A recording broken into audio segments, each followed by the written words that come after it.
Hello friends, நம்ம இந்த relative class அல்லது அட்ஜெக்டிவ் கிளாஸு அது எப்படி ஒரு தமிழில் சென்டென்ஸ் கொடுத்துட்டாங்கன்னா அதை நம்ம இங்கிலீஷில் எழுத கற்றுக்கிறதுன்னு பார்த்துட்டு வரோம் தமிழ் சென்டென்ஸை. அந்த வகையில் இன்றைக்கி ரிலேட்டிவ் ப்ரோனவுன் ஹூம் இல்லை ஹூம் அதில் ஒரு தமிழ் சென்டென்ஸை கொடுத்துட்றாங்க. இதை நீங்கள் இங்கிலீஷில் எழுதுங்க, ட்ரான்ஸ்லேஷன் பண்ணி எழுதுங்கன்னு சொல்கிறாங்க. நீங்கள் எப்படி எழுதுவீங்க? இப்போ உதாரணத்துக்கு ஒரு தமிழ் வாக்கியத்தை கொடுத்துருக்குற பாருங்க. நாம் மறக்க முடியாத வீரர் பல போட்டிகளை வென்றார். அது சுருக்கமான வாக்கியம். விரிவான வாக்கியம், நம்மால் யாரை மறக்க முடியாதோ அந்த விளையாட்டு வீரர் பல போட்டிகளை வென்றார். எக்ஸாமு புரிஞ்சிங்களா? இதை நீங்கள் தமிழில் இருக்கிறத அப்படி இங்கிலீஷில் ட்ரான்ஸ்லேஷன் பண்ணி ஹூம்ன்ற ரிலேட்டிவ் ப்ரோனவுன் யூஸ் பண்ணி எழுத சொல்கிறாங்க. நீங்கள் எப்படி எழுதுவீங்க? நான் வாங்க உங்களுக்கு ஸ்டெப் பை ஸ்டெப்பாக எப்படி எழுதுறதுன்னு நான் உங்களுக்கு விளக்கமாக சொல்லித்தரேன். கொஞ்சம் ஸ்கிப் பண்ணிடாதீங்க ஃப்ரெண்ட்ஸு. அப்புறம் நம்ம சேனல் நிறைய பேர் பார்க்குறீங்க, ஆனால் யாருமே சப்ஸ்கிரைப் பண்ண மாட்டேங்கிறீங்க ஃப்ரெண்ட்ஸு. கொஞ்சம் சப்ஸ்கிரைப் பண்ணிவிட்டு பார்த்தீங்கன்னா நான் எனக்கு கொஞ்சம் இன்னும் நிறைய பேரே உங்களுக்கு போட்டுகிட்டே இருப்பேன். சரி, போகலாங்களா? இப்போ எக்ஸாமு தமிழில் ஒரு சென்டென்ஸு, நம்மால் யாரை மறக்க முடியாதோ அந்த விளையாட்டு வீரர் பல போட்டிகளை வென்றார் இப்படின்னு ஒரு தமிழ் சென்டென்ஸ் கொடுத்துட்டாங்க. இதை நீங்கள் இங்கிலீஷில் எழுதுங்க, ட்ரான்ஸ்லேஷன் பண்ணி எழுதுங்கன்றாங்க. நீங்கள் எப்படி எழுதுவீங்க? வாங்க சொல்கிறேன், எப்படி ஸ்டெப் பை ஸ்டெப்பாக சொல்லித்தரேன். ஃப்ரெண்ட்ஸு, நான் ரொம்ப ஒரு 7-8 வருஷமாக சார் ஒருத்தர் காலேஜ் வாத்தியாருங்க, அவர்கிட்ட பணம் கொடுத்து கற்றுட்டு அதான் உங்களுக்கு நான் உங்களுக்கு ஃப்ரீயாக சொல்லித்தரேன் ஃப்ரெண்ட்ஸு. உங்களுக்கெல்லாம் ஃப்ரீயாக புரிகிற மாதிரி சொல்லித்தருவேன் ஃப்ரெண்ட்ஸு. நீங்கள் கொஞ்சம் ஸ்கிப் பண்ணாத கவனமாக பாருங்கள். சரி, போகலாங்களா? ஸ்டெப்பு 1, நம்மால் யாரை மறக்க முடியாதோ அந்த விளையாட்டு வீரர் பல போட்டிகளை வென்றார். இதில் முடிஞ்சு வாக்கிங் எதுங்க ஃப்ரெண்ட்ஸு? பொருள் முடிஞ்சு வாக்கிங் எது? அந்த விளையாட்டு வீரர் பல போட்டிகளை வென்றார். இது பொருள் முடிந்திருக்குதா, அல்லது நம்மால் யாரை மறக்க முடியாதோ அந்த வாக்கியம் பொருள் முடிஞ்சிருக்குதுங்களா? முடிஞ்சு வாக்கியமா? அந்த விளையாட்டு வீரர் பல போட்டிகளை வென்றார். இதுதான் முடிஞ்ச வாக்கியம். பொருள் முடிஞ்ச வாக்கியம் என்ன சொல்கிறேன்னா, பொருள் முடிஞ்ச வாக்கியம், அர்த்தம் முழுமையாக பெற்ற வாக்கியம் தான் முடிஞ்ச வாக்கியம்னு சொல்கிறேன். சரி, முடிஞ்ச வாக்கியத்தை முதலில் எழுதுங்க. எப்படி? எந்த முடிஞ்ச வாக்கியம்? அந்த விளையாட்டு வீரர் பல போட்டிகளை வென்றார். அதை எப்படி இங்கிலீஷ் எழுதிங்க? The player won many matches. Simple past டென்ஸுங்க. த பிளேயர் ஒன் வீட்டு வேர்ப்புங்க, மெனி மேட்சஸ் ஆப்ஜெக்ட்டுங்க. அந்த விளையாட்டு வீரர் பல போட்டிகளை வென்றார்னு அந்த முடிஞ்ச வாக்கியத்துக்கு ஈக்குவலான இங்கிலீஷ் சென்டென்ஸை எழுதிடுறீங்க. சரி, போகலாங்களா? அடுத்தது ஸ்டெப் 2, முடியாத வாக்கியத்தில் உள்ள கேள்வி சொல்லி அடுத்து எழுத வேண்டும். முடியாத வாக்கியம் எதுங்க? இதில் நம்மால் யாரை மறக்க முடியாதோ அதான் முடியாத வாக்கியம். அதில் முடியாத வாக்கியத்தில் உள்ள கேள்வி சொல்லி எதுங்க? யாரை. முடியாத வாக்கியத்தில் உள்ள கேள்வி சொல்லி எதுங்க? யாரை. அதுக்கு இங்கிலீஷில் என்னதுங்க? ஹோம். அடுத்தது இந்த சென்டென்ஸுக்கு அடுத்தது அதை எழுதிக்கிறீங்க. The player won many matches whom என வருது. முடியாத வாக்கியத்தில் உள்ள கேள்வி சொல்லி அடுத்து கண்டுபிடிச்சி அதை இங்கிலீஷில் எழுதி அதை ஸ்டாண்டர்ட்ஸ் பக்கத்துக்கு எழுதிக்கிறீங்க. அப்போ எப்படி வருதுங்க? The player won many matches whom என வருது. சரி, அடுத்து ஸ்டெப் 3, முடியாத வாக்கியத்தில் உள்ள மிச்ச வேர்ட்ஸ்களை எஸ்விஓ பேட்டர்னில் ஆங்கிலத்தில் எழுதிவிட வேண்டும். இப்போது முடியாத வாக்கியத்தில் நம்மால் யாரை மறக்க முடியாதோ அதில் இருக்கிற கேள்வி சொல்ல எழுதிட்டீங்க. மிச்சம் இருக்கிறது என்னதுங்க? நம்மால் மறக்க முடியாதோன்னு இருக்குது இல்லைங்களா? அதை நீங்கள் எப்படி எழுதிக்கிறீங்க? நம்மால் மறக்க முடியாது அப்படின்ற மாதிரி எஸ்விஓ பேட்டர்னில் எழுதிக்கிறீங்க. எப்படி எழுதிங்க? We cannot forget. நம்மால் மறக்க முடியாதோ அப்படின்றது தான் இருக்குது. யாரைன்றதுக்கு ஹூம் போட்டிங்க. மிச்ச வேர்ட்ஸில் நம்மால் மறக்க முடியாதோன்றதை எப்படி எழுதிக்கிறீங்க? நம்மால் மறக்க முடியாது, வி கேனாட் பர்கட்னு வருது. இப்போது ஸ்டெப்பு அடுத்தது என்னன்னு சொல்கிறாங்க. இப்போது இந்த பிளேயர் ஒன் மெனி மேட்சஸ் ஹூம்னு ஏற்கனவே எழுதி வச்சுருக்குறோம். அதுக்கு பக்கத்தில் வி கேனாட் பர்கட்ன்ற இதை எழுதிடுறீங்க. அப்போ எப்படி வருது? The player won many matches whom we cannot forget அப்படின்னு வந்துடுதுங்களா? ஆனால் இதே கொஞ்சம் ரைட்டு தான், இருந்தாலும் இதை இன்னும் ரொம்ப அக்யூரேட்டாக ரைட்டாக எழுதுனா எப்படி எழுதுனா ஃப்ரெண்ட்ஸ் தெரியுங்களா? யாரால் நம்மால் மறக்க முடியாதோன்றது எதை விவரிக்கிறதுக்காக வருதுங்க? whom we cannot forgetன்றது எந்த நவுனை விவரிக்கிறதுக்காக வர முடியாத வாக்கிங் ஃப்ரெண்ட்ஸு இந்த பிளேயர் என்ற நவுனை விவரிக்கிறதுக்காக வர கூடுதல் இன்ஃபர்மேஷன் கொடுக்குற ஒரு ரிலேட்டிவ் கிளாஸ். அப்போ என்ன பண்ணுறீங்கன்னா இந்த பிளேயர் அப்படின்ற நவுனுக்கு பக்கத்தில் whom we cannot forget அப்படின்ற பார்ட்டை தூக்கிட்டு போய் பக்கத்தில் எழுதி விட்டுறீங்க. அப்போ எப்படி வருங்க பாருங்கள். இப்போ இறுதியாக ஃபைனலாக the player whom we cannot forget won many matches அப்படின்னு வந்துடும். எப்படி எழுதுறது புரிஞ்சுங்களா ஃப்ரெண்ட்ஸு? த பிளேயர்ன்ற பக்கத்தில் relative clause whom we cannot forget அதை தூக்கிட்டு போய் அந்த பிளேயரோட நவுனுக்கு பக்கத்துலேயே எழுதிடுறீங்க. இந்த ஸ்டெப் 4 எழுதியிருக்கிறது கரெக்டு தான். இருந்தாலும் மிகச்சரியானது வந்து the player whom we cannot forget won many matches அப்படின்னு எழுதிட்டிங்கன்னா அதுதான் வந்து மிக மிக சரியான தமிழுக்கு இங்கிலீஷ் ட்ரான்ஸ்லேஷன் ஃப்ரெண்ட்ஸு. இதுக்கு என்ன மீனிங்கு? இந்த player whom we cannot forget won many matches அப்படின்ற இங்கிலீஷ் சென்டென்ஸ் எழுதிட்டோம். அதுக்கு என்ன தமிழ் மீனிங்கு ஃப்ரெண்ட்ஸு? நம்மால் யாரையும் மறக்க முடியாதோ அந்த விளையாட்டு வீரர் பல போட்டிகளை வென்றார். இது நீளமான டிரான்ஸ்லேஷனு. இதனுடைய சுருக்கு டிரான்ஸ்லேஷன் வந்து நம்மால் மறக்க முடியாத வீரர் பல போட்டிகளை வென்றார். இது வந்து சுருக்கமான தமிழ் டிரான்ஸ்லேஷனு. இங்கிலீஷ் வார்த்தை ஸ்டேட்மெண்ட் என்னமோ ஒரே ஸ்டேட்மெண்ட்டு தான். ஆனால் தமிழில் வந்து அதுக்கு 2 மாதிரியாக நம்ம தமிழ் மொழிபெயர்ப்பு வரும் ஃப்ரெண்ட்ஸு. இது நீளமான மொழிபெயர்ப்பு ஒன்று, சுருக்கமான மொழிபெயர்ப்பு ஒன்று. புரிஞ்சுங்களா? சரி, இது வந்து டைப்பு 1. இப்போ ஹோம் ஒரு ரிலேட்டிவ் ப்ரோனில் டைப் 1 பார்த்துட்டோம். அடுத்து டைப் 2 போகலாங்களா? டைப்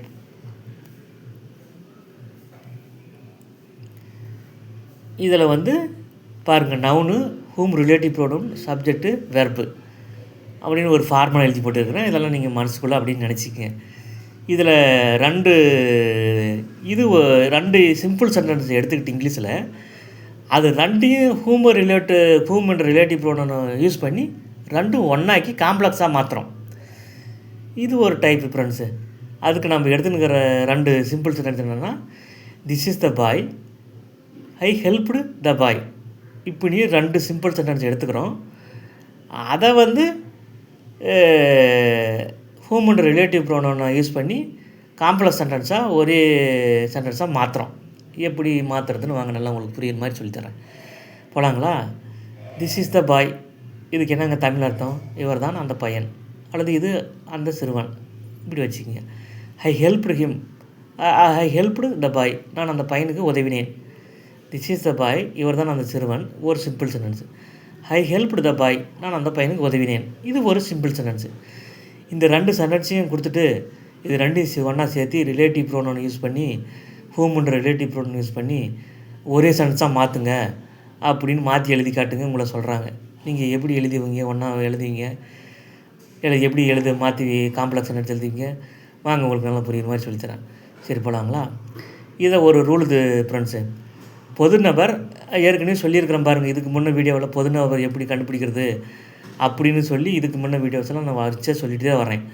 அதெல்லாம் பார்த்துட்டு வந்தீங்கன்னா தான் ஃப்ரெண்ட்ஸ் அதை புரியும். போய் அதுக்கு முன்னே போட்டுக்கிற வீடியோலாம் நேற்று 2-3 நாளைக்கு போட்டு ஒரு 20 வீடியோ போட்டிருக்கிறேன். போய் பார்த்துட்டாங்க ஃப்ரெண்ட்ஸ் பொது நபர் எப்படி கண்டுபிடிக்கிறதுன்ட்டு. சரி, போகலாங்களா? பொது நபர் வந்து எப்படி கண்டுபிடிக்கிறதுன்னு இதுக்கு முன்னே வீடியோவில் நிறைய வரிச்சா சொல்லிட்டு வரேன். உங்களுக்கு போர் அடிக்கின்றதுனால திருப்பி சொல்லலை ஃப்ரெண்ட்ஸு. அதை இதுக்கு முன்னே வீடியோ போய் பார்த்துட்டு வாங்க. சரி, போகலாங்களா? This is the boy, I helped the boy, இது 2லேயும் வந்திருக்கிறது தான் பொது நபர். இந்த சென்டென்ஸில் த பாய்ன்றது வந்திருக்குது. அதே திரும்பி இந்த 2வது சென்டென்ஸ்லேயும் வந்திருக்கணும், அந்த நவுன் திரும்பி வந்திருக்கணும். அதுதான் பொது நபர். அப்போ த பாய் பொது நபர் கண்டுபிடிச்சிங்களா? அப்போ பொது நபர் முதல் சென்டென்ஸில் இதெல்லாம் நான் என்னவாக இருக்காருங்க? திஸ் இஸ் த பாய், திஸ்ன்றது சப்ஜெக்ட்டுங்க, ஈஸ்ன்றது வெர்புங்க, த பாய்ன்றது ஆப்ஜெக்ட்னு வச்சுக்கலாங்க. ஆக்சுவலாக அது காம்ப்ளிமெண்ட்டு.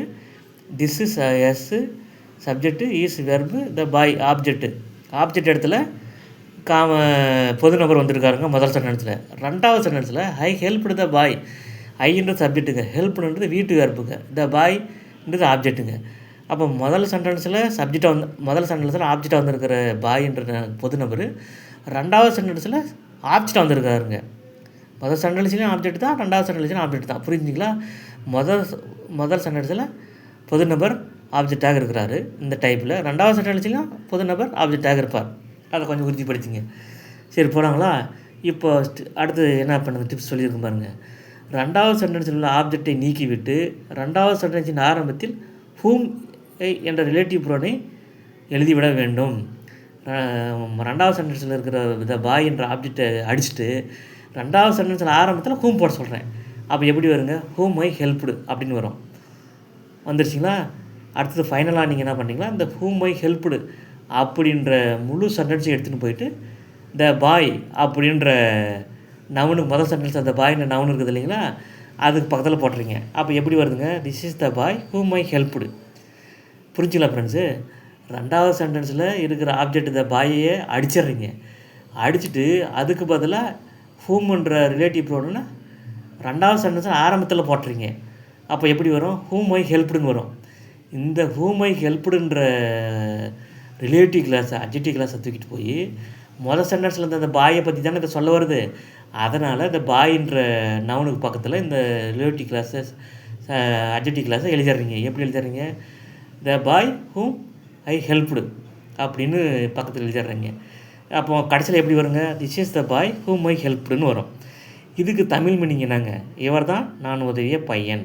இது சுருக்கமான தமிழ் மீனிங்க. இங்கே நீளமான தமிழ் மீனிங் என்னங்க? தமிழ் அர்த்தம், நான் யாருக்கு உதவினேனோ அந்த பையன் இவர் தான். நான் யாருக்கு உதவினேனோ அந்த பையன் இவர் தான். இது வந்து நீளமான தமிழ் டிரான்ஸ்லேஷன். சுருக்கமான தமிழ் டிரான்ஸ்லேஷன் இவர் தான் நான் உதவிய சிறுவன். இப்படின்றது வந்து சுருக்கமான தமிழ் டிரான்ஸ்லேஷனுங்க. புரிஞ்சிங்களா? இங்கிலீஷில் வந்து திஸ் இஸ் த பாய் ஹூம் ஐ ஹெல்ப்டுன்ற ஒரே சென்டென்ஸ் தான். ஆனால் அதுக்கு தமிழில் வந்து தமிழ் டிரான்ஸ்லேஷன் வருங்க. இவர் தான் நான் உதவிய சிறுவன், அது ஒரு தமிழ் மொழிபெயர்ப்பு. நான் யாருக்கு உதவினோன்னா அந்த பையன் இவர் தான் இப்படின்னு இதுக்கு மீனிங்க. இப்போ புரிஞ்சுக்கலாம் ஃப்ரெண்ட்ஸு?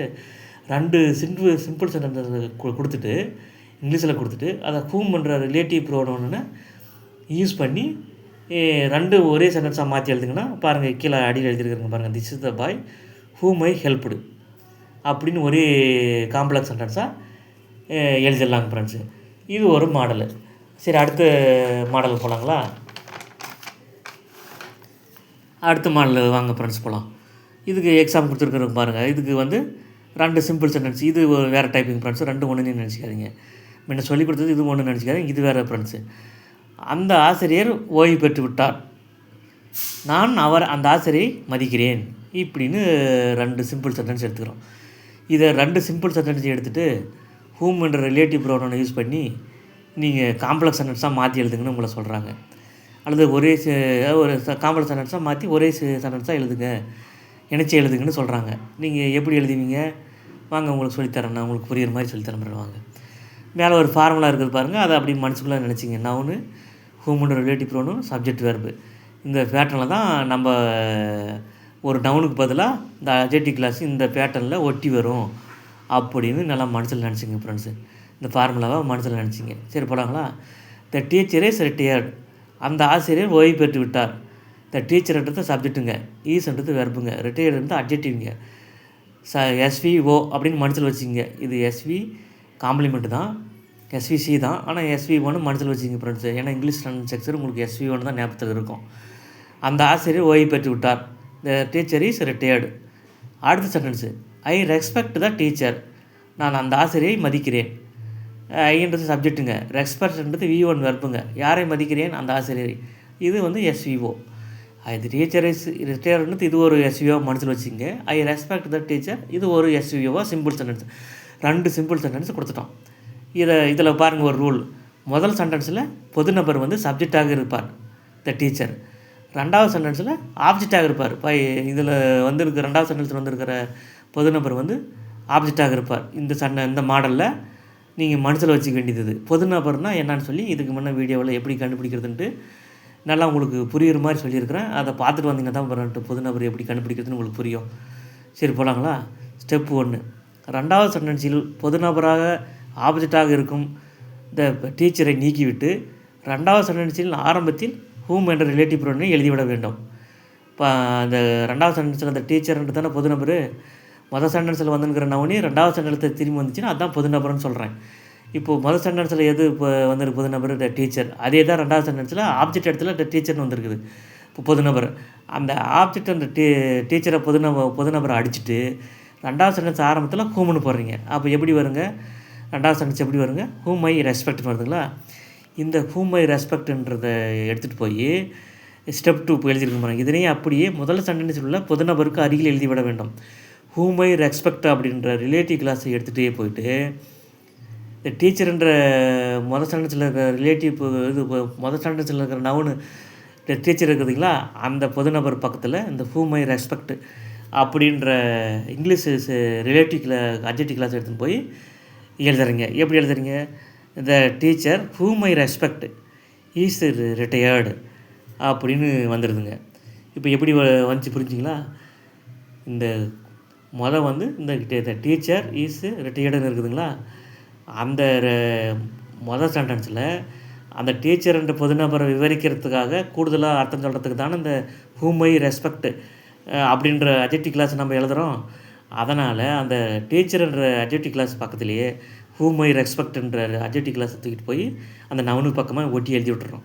அப்போ எப்படி வருதுங்க? த டீச்சர் whom I ரெஸ்பெக்ட்னு வருது. இந்த மொதல் சென்டென்ஸில் மீதி இருக்கிறது என்னதுங்க? Is retired. அதை கடைசியில் எழுதுனுங்க, அதை மறந்துடாதீங்க. அப்போ எப்படி வரும் கடைசி ஃபைனலாக? த teacher whom I respect is retired அப்படின்னு வருதுங்களா? சரி, இதுக்கு என்னங்க இந்த தமிழ் இந்த இங்கிலீஷ் சென்டென்ஸுக்கு என்னங்க தமிழ் மீனிங்கு? நான் மதிக்கும் ஆசிரியர் ஓய்வு பெற்று விட்டார். இது ஒரு ஸ்டார்ட் தமிழ் டிரான்ஸ்லேஷனுங்க. இதுக்கு விரிவான தமிழ் டிரான்ஸ்லேஷன் என்னங்க? நான் யாரை மதிக்கிறேனோ அந்த ஆசிரியர் ஓய்வு பெற்று விட்டார். இப்போ புரிஞ்சுக்கலாம் ஃப்ரெண்ட்ஸு. இதை நீங்கள் உடனே இப்படி போட்ட உடனே உங்களுக்கு புரியுனா புரியாது ஃப்ரெண்ட்ஸு. ஒரு 2-3 டைமு போட்டு பாருங்கள் ஃப்ரெண்ட்ஸு. போட்டு கேளுங்க. அப்போ தான் உங்களுக்கு நான் என்ன உங்களுக்கு சொல்கிறேன்னா உங்களுக்கு சொல்லித்தரது புரியும் ஃப்ரெண்ட்ஸு. நீங்கள் ஈஸியாக எழுத கற்றுக்கிங்க. நீங்கள் இங்கிலீஷில் நல்லா ஃப்ளூயண்ட்டாக பேசுனா முன்ன இந்த மாதிரி சிம்பிள் சென்டென்ஸாக நல்லா காம்ப்ளெக்ஸாகவோ காம்பவுண்டாகவோ மாற்றி முதல்ல நிறைய சென்டென்ஸ் எழுத கற்றுக்கணுங்க ஃப்ரெண்ட்ஸு. நீங்கள் எழுத கற்றுக்கினா மட்டும்தான் நீங்கள் இங்கிலீஷெல்லாம் ஃப்ளூயண்ட்டாக பேச முடியும். கண்டிப்பாக எழுத தெரியாத உங்களால் பேச வராது ஃப்ரெண்ட்ஸு. அதனால் கண்டிப்பாக நீங்கள் நிறைய சென்டென்ஸை தமிழில் கொடுத்தா அதை எப்படி இங்கிலீஷில் எழுதுறது, இங்கிலீஷில் கொடுத்தா அதை எப்படி தமிழில் கொண்டு வர்றது அப்படின்னு கொஞ்சம் கற்றுக்குங்க ஃப்ரெண்ட்ஸு. சரி, போகலாங்களா? நன்றி ஃப்ரெண்ட்ஸ்.